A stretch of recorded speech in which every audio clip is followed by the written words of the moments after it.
Welcome to the Broken Pie Chart Podcast, episode number 60. I'm your host, Derek Moore, and today we're going to be talking about toilet paper. What? What do you mean toilet paper?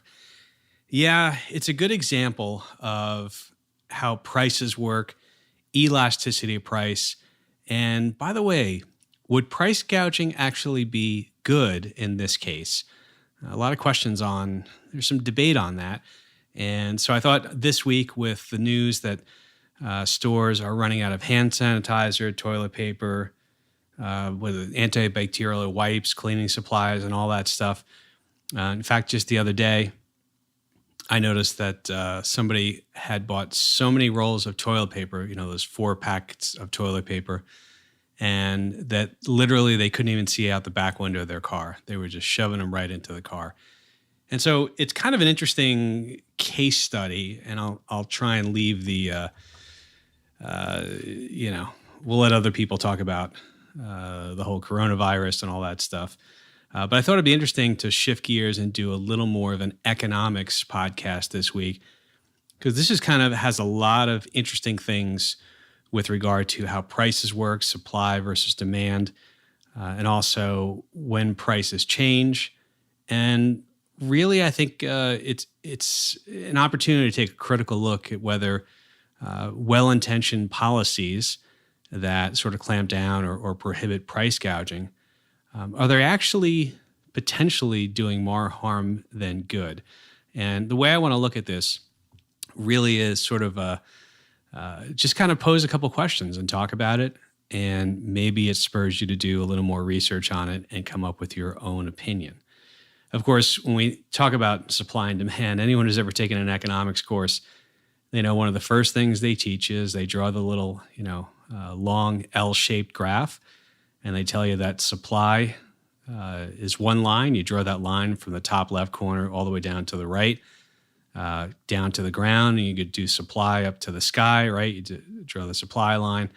And where those two lines meet is supposed to be where buyers and sellers, where supply meets demand, and where you have sort of that equilibrium price. That's the price at which people want to transact. Sellers want to sell, buyers want to buy. And so when we think about prices, what would cause a change in price or a change in the quantity demanded? Well, there's this thing. It says, hey, all else equal, if you lower the price for something, the quantity demanded will go up. If you see prices going higher, well, all else equal, and they never quite are, you would see demand going down. And so obviously lower prices, more demand, higher prices, less demand.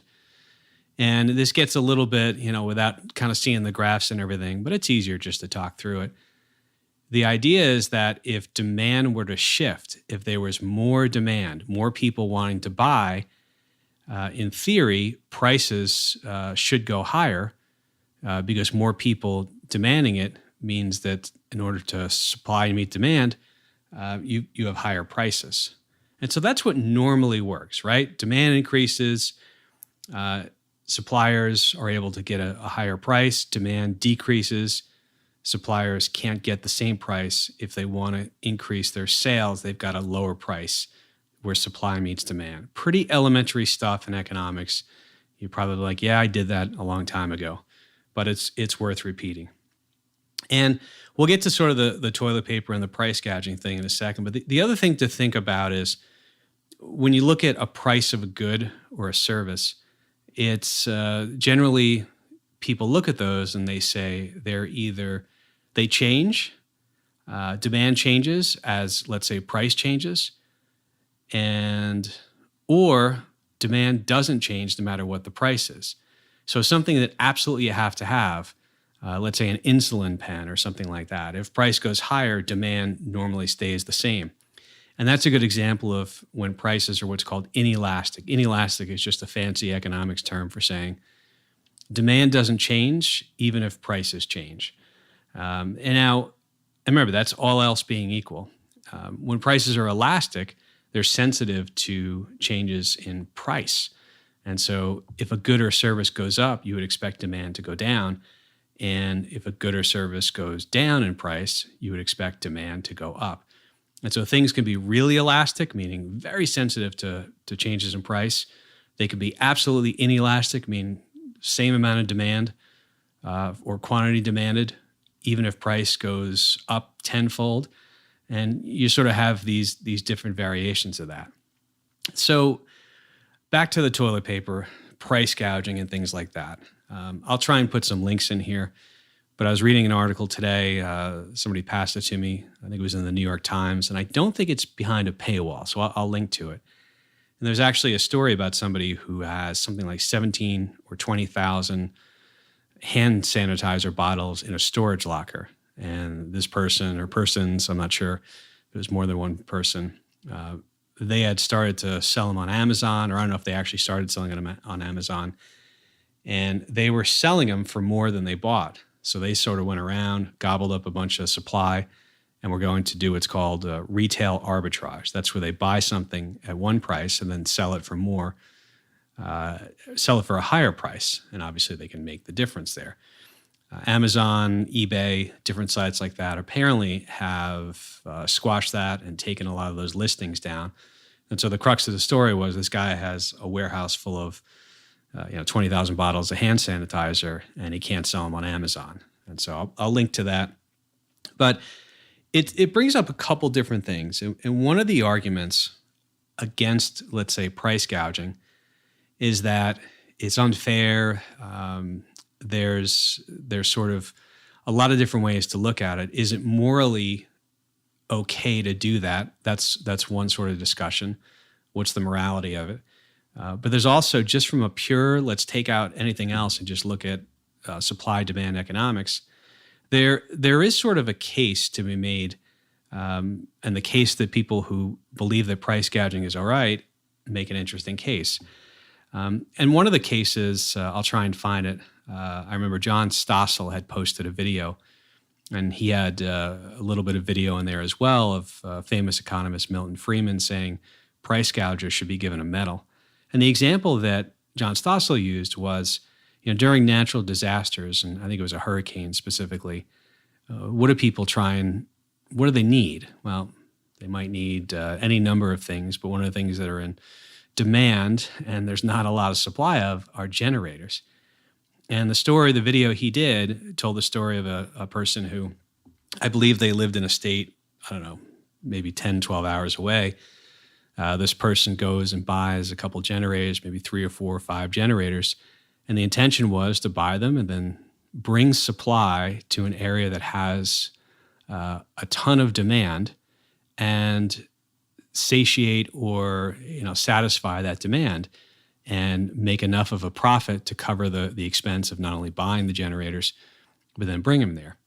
And the interesting thing, so the pro-price gouging thing was, look, if you allow prices to be at what the market makes them, you actually will have incentive for either companies or individuals to bring supply to the area. It will have a function of actually causing the market to bring supply to an area.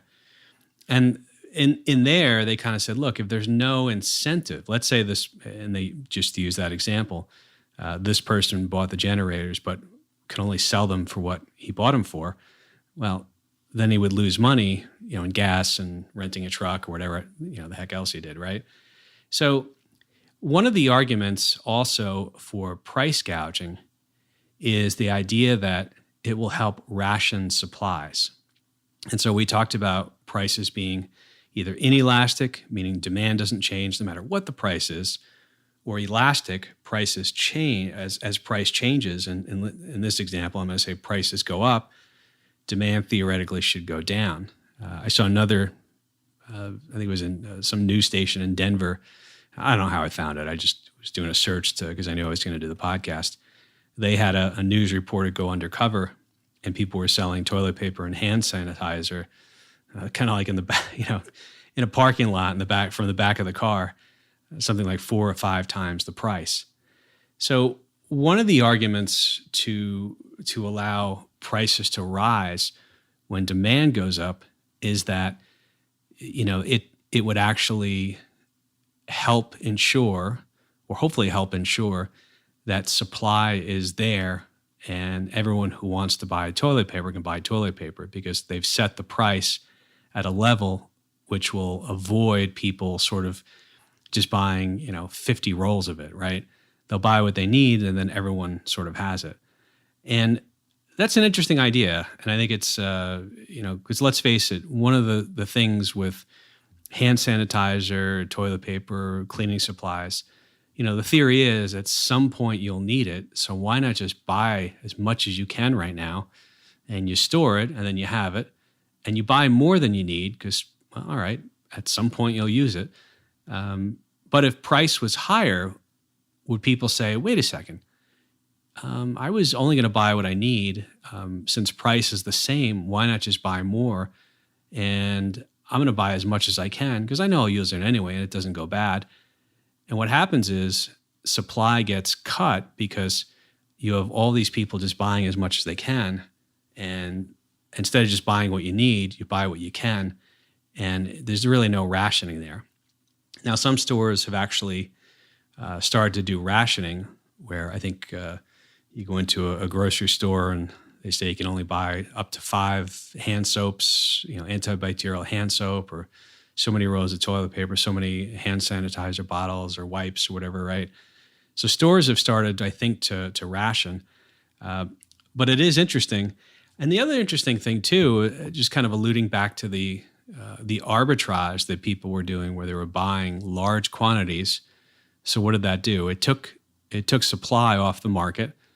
In theory, if we think about, one store, somebody comes in and buys everything, there's nothing else there.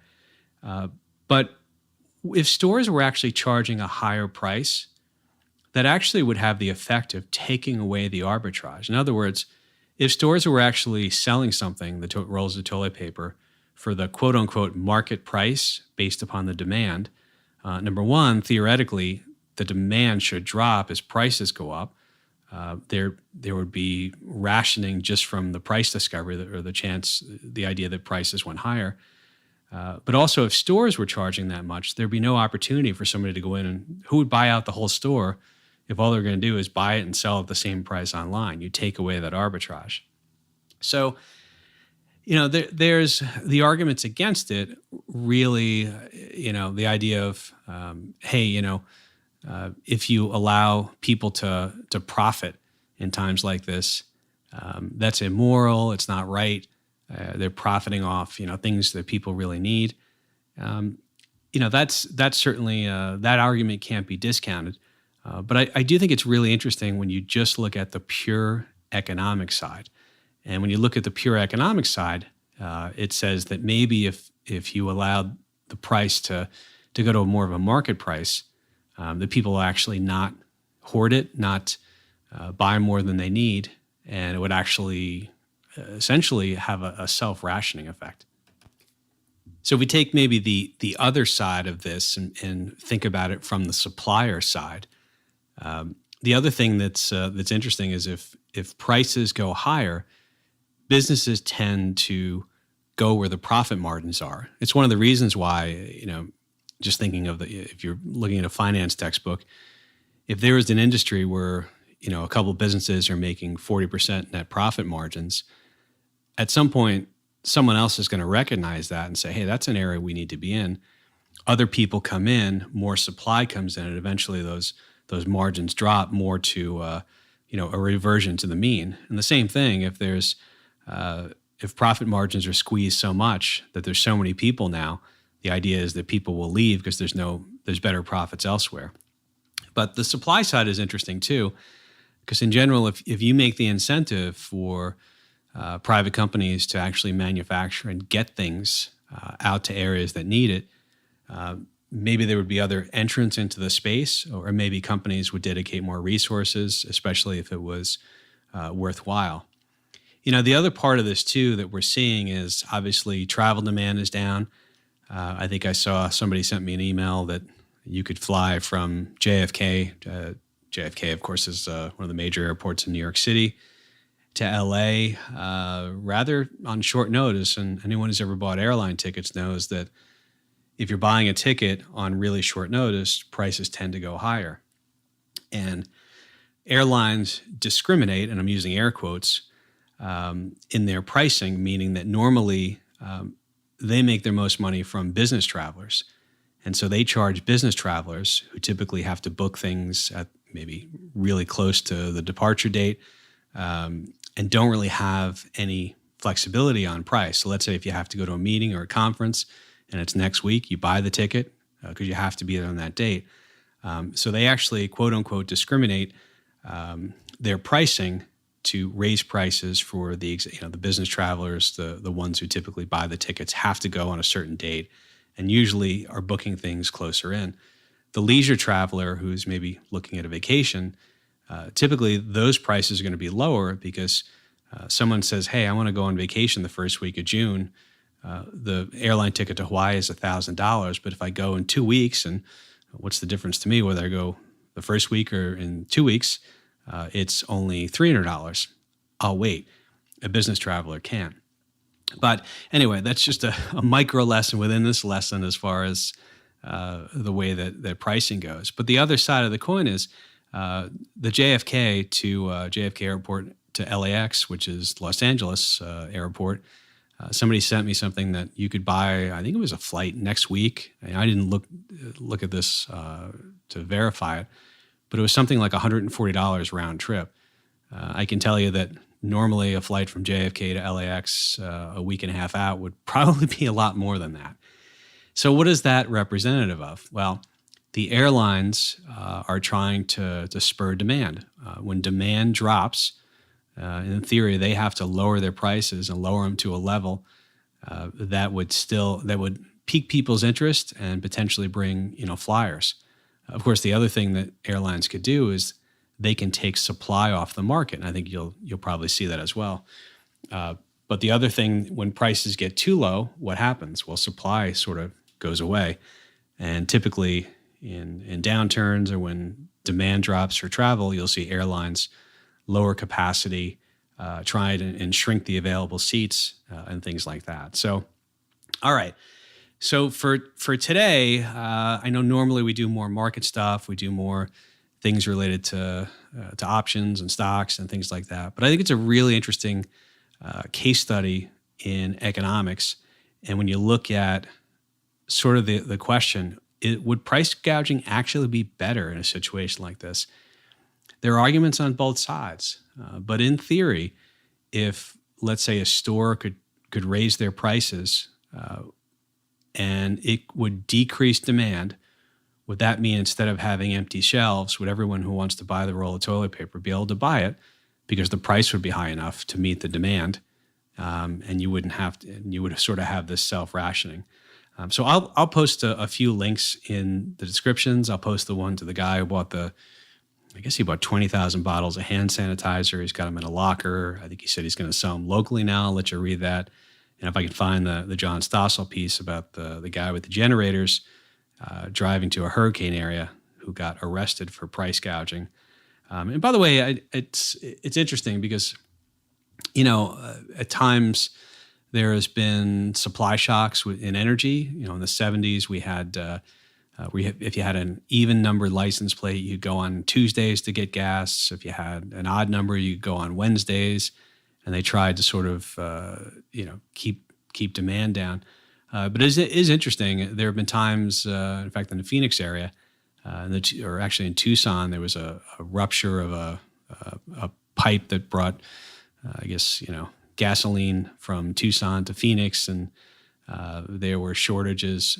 Prices definitely rose, but it was interesting because you would see people filling up with gas who really didn't even need to fill up with gas, and they would wait in line kind of around the corner for the gas station. And it's an interesting question. I don't remember if there was a cap on how much they could raise the prices, but one would think if they raised it enough, people would say, you know what, I'm going to wait, or I'm not going to, top off on gas, even though I already have a half a tank. And I'm certainly not going to wait an hour in a line. So a lot of interesting lessons from these types of situations. And I think, I encourage everyone to sort of take a look at some of these aspects and do a little internet searching and come up with your own idea of, do you think price gouging is would actually help, or is price gouging really bad? All right, folks, we'll be back next week. As always, don't waste time waiting and reviewing. Instead, well, look, if you want to rate and review 5 stars, that's fine too. But go ahead and share this with someone you think would enjoy it, someone who you think would get something out of it. And if people have not listened to podcasts yet, and you know people who haven't, go ahead and pass this along to them and tell them about podcasts. A lot of them here. All right, folks, we'll talk to you next week. Bye.